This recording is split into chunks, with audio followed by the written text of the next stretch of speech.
Another master of bird called the Patoo, which forests of Venezuela,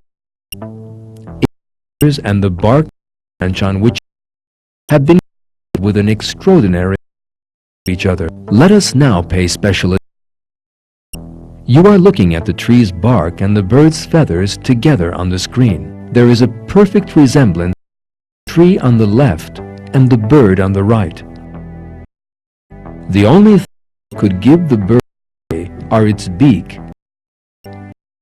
However, the bird knows just how to use the design it carries. It begins acting as danger.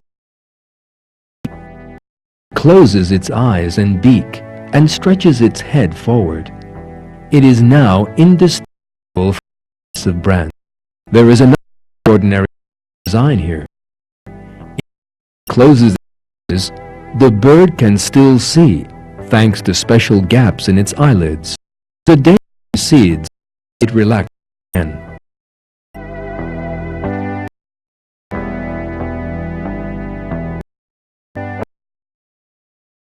So, who taught the bird to do this?